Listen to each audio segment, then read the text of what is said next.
If you want to be a professional storyteller, you can come to Ogbonutan Studio. A máa train ẹ, wàá sọ story ayé ẹ, a dẹ̀ máa sọ ní story síta. Wàá dẹ̀ fẹ́ jókòó láti gbọ́. Abínibíni kì í ṣe ability. Anybody can do it. Kò sí nǹkan tó máa ṣe ju kókó sanwó fọ́ọ̀mù lọ. Kò dẹ̀ máa wá. Tó bá ti sanwó fọ́ọ̀mù tó ń wá, a máa fún wọn náà ní program kan tí wọn náà máa sọ lórí Ogbonutan TV yìí. Tó bá ti ń sọ, a máa guide ẹ. Ọpọlọ yẹn tó bá sọ débi kẹta rí pé eléyìí ti tó pè ní pé storyteller ni. Ìwọ náà ti ní YouTube tí ń gbà náà. Àwa lọ máa sọ ń bẹ̀. Ṣé wọn kó máa easy fún ẹ?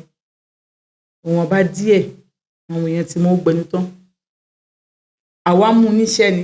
Tí yín tẹ̀ ń sọ fún wa, a mú níṣẹ́ ni. Àwọn tó mọ Ogbonutan tẹ́tẹ́lẹ̀ mọ̀ pé a máa lọ ṣe interview ní street. Bẹ́ẹ̀ ni. A máa lọ ṣe interview ní street. We go inside the street to do some interview. Wọ́n dẹ̀ máa enjoy nígbà yẹn. So, if you want to be a professional storyteller, contact Ogbonutan Studio. That is all the real fact. O máa lọ sábẹ́ comment section. Fiction ni, kíní kan ni. You can't know because you are not a professional. Abínibí sì ni kì í ṣe ability. O sì ní múyàn wá parọ́ ká tó sọ̀rọ̀. Ẹ káàbọ̀ sórí ètò Ogbonutan reality show. Olúwaṣeun Àpàjùlọ lóòtú ètò yín. Ẹ sì máa kú múra ètò kan látẹnu àjọ. Ìmú ọ, ẹ farabalẹ̀. Hello, ẹ káàárọ̀ mà, ti ṣeun. Èmi ni lady tí mo ra àgbo lọ́wọ́ yín ní láti Ondo ní last week. Mo ní kí n kí yín pé ẹ ṣé máa o, ẹ ṣé gan-an ni o. Èmi mọ̀ pé ìyà ni mo fi ń jẹrà mi látọjọ́ yìí tí mi ò ti ra àgbo yìí tipẹ́tipẹ́. Ọkọ mi ló dẹ̀ ń confuse mi. Ẹ̀yin kan náà wà tó pé ìyà lẹ fi ń jẹrà yín. Tẹ́ ẹ̀ tí ì ra àgbo lọ. Ṣé rí ẹni ìgbà tí mò ń lo àgbo ìbá, ẹ mọ̀ pé mo sọ fún yín gbà yẹn pé tí bá tọ̀ pé ìtọ̀ mi máa ń rùn, ìtọ̀ mi ò rùn mọ́, òun ti wá ń rùn lọ́mọ bó ṣe yẹ kí ìtọ̀ ṣe.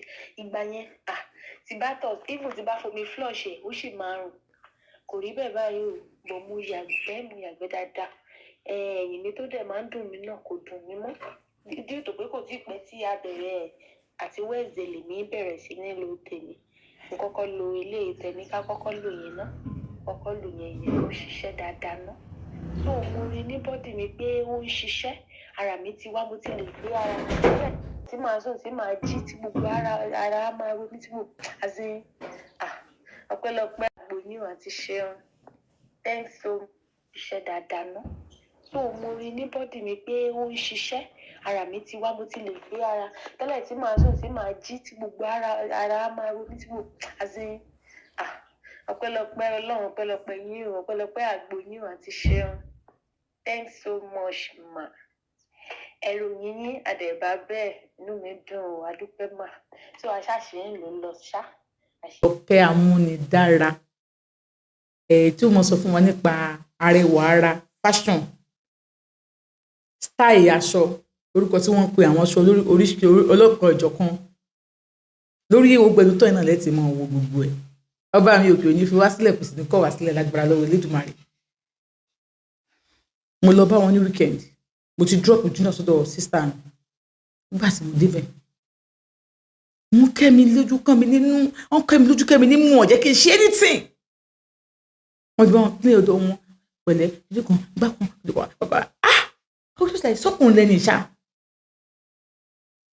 Débi wípé èmi fún wọn lára mi ti ń ro oríṣiríṣi. Ṣebí tẹ́lẹ̀ imagination mi ni wípé wọ́n gbé mi síbì kan, wọ́n fún mi lábẹ́rẹ́, bẹ́ẹ̀ wọ́n fẹ́ fi mí ṣoògùn owó àbí nǹkan kan. Àbọ̀ tí ní psycho. Bó ilé yìí imagination mi ni wípé kí ẹnu wọn tí mò ń wò yẹ kí n grab ẹ̀ kí n sọ́mọ ìyá mi tán pẹ̀lú wọn. Wọ́n ti fi ìkẹ́ àti ọlà kó ìfẹ́ wọn sínú ọkàn mi. Forget about the money, àǹtí Ṣeun. Ṣé tí n bá lọ bẹ̀? tí má fẹ́ sùn kò yé yín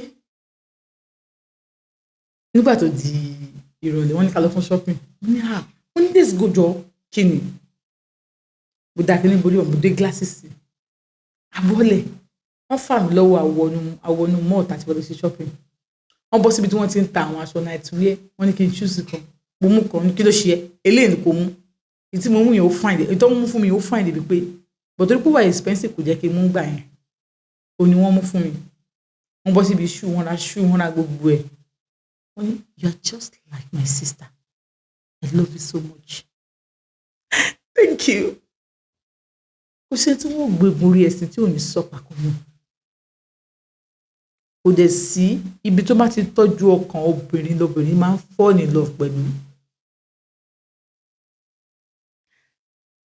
ọkùnrin tó bá jẹ́ ń tọ́jú obìnrin lobìnrin máa ń láìkì gbogbo nǹkan kọ́ lówó owó náà kún ìbálòpọ̀ ṣe pàtàkì láàrin ọkọ àti ìyàwó ìkẹ́ ó ṣe pàtàkì láàrin ọkọ àti ìyàwó bọ́kọ ṣe lè kẹ́ ìyàwó ìyàwó ṣe lè kẹ́ ọkọ àǹtí Ṣeun bọ̀dá Gbénga fi ìkẹ́ ba ayé mi jẹ́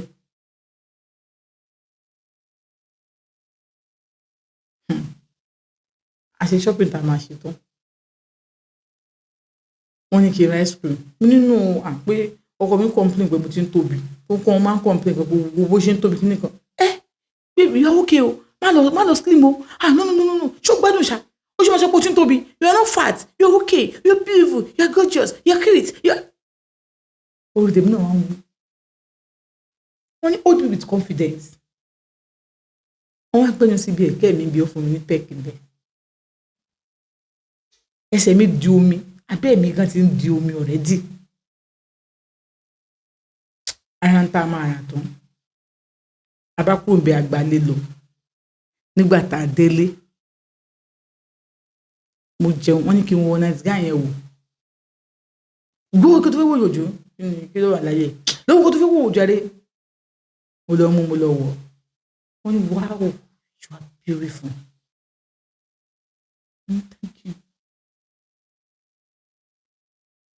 wow okay lọ́wọ́ àwọn ọkọ̀ yòókù gbàṣọ yòókù ni mo wọ̀ wọ́n ní mo wọ̀ okay tí máa ṣe wọ̀ tí máa jáde wọ́n máa snap mi ìgbà tí mo kọ́ ṣe báyìí are you not comfortable with it I can delete it wọ́n delete ẹ̀ wọ́n ní no ẹ filẹ̀ wọ́n náà fẹ́ máa lò ṣe dp àwọn ni wọ́n ní but máa lò sí it wọ́n ní no kò ní rí tó bá tún yá ẹ tún sọ wípé kò possible kọ̀ọ̀kọ̀ ẹ̀ máa rí dp ẹ̀ problem yín nìyẹn lọ́yìn kan jiyàn sí nísìn wọ́n lè delete transaction chart wọ́n lè delete transaction chart wọ́n lè gbé sẹ́nu ẹ̀ ń jẹ bí kúlíkúlí gbàtí kò rí yín ó pè nítorí yín pé mọ́ nìyẹn ó ní tó bá ní kò ní rí iṣu kò ní rí sẹ́ẹ̀ kò ní rí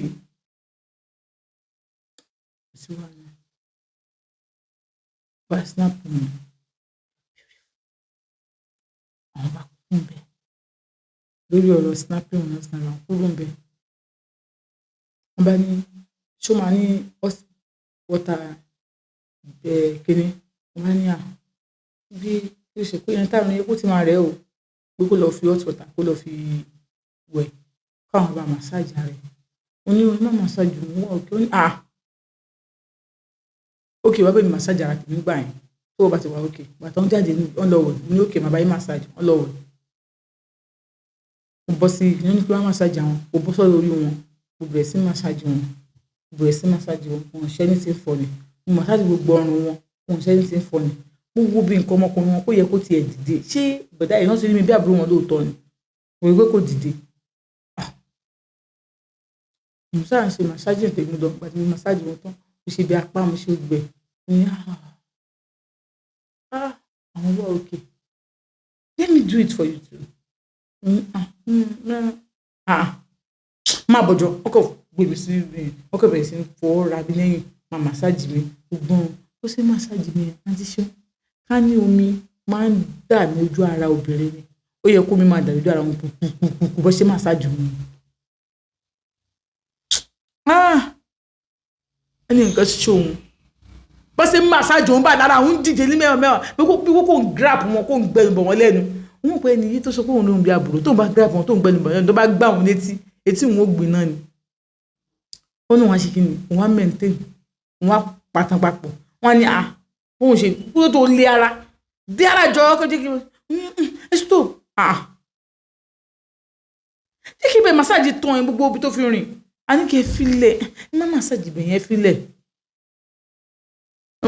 ẹ filẹ̀ jàre àkìlẹ̀ mo ní kí ẹ fi nǹkan jẹjẹ first ni máa ṣe ó ní má bí why you angry sorry bó ṣe nígbà tó wáyé previous solution ṣe rí nìsín bó ṣe ń bínú ẹ̀yin lẹ́mu mi ò ṣòkò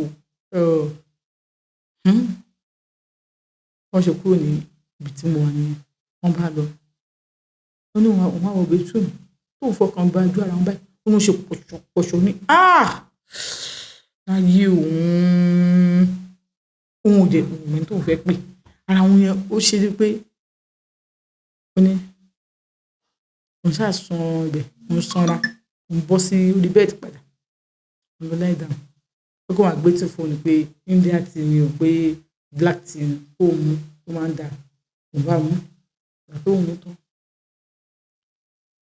wọ́n jókòó àwọn náà gbé tí mo dání wọ́n gbé tí òun fún mi ìgbà tó mú tán wọ́n á ní òkè bí kò ń relax pé àwọn bọ̀ àwọn sáré fẹ́ débì kan ní ìgbélé fẹ́ lọ ní àwọn bọ̀ náà èmi nìkan ní ilé yìí òkè ṣé kájọ ló ń gbà yẹn ń bó lẹ́nu ọ̀dọ̀ wá sí mi.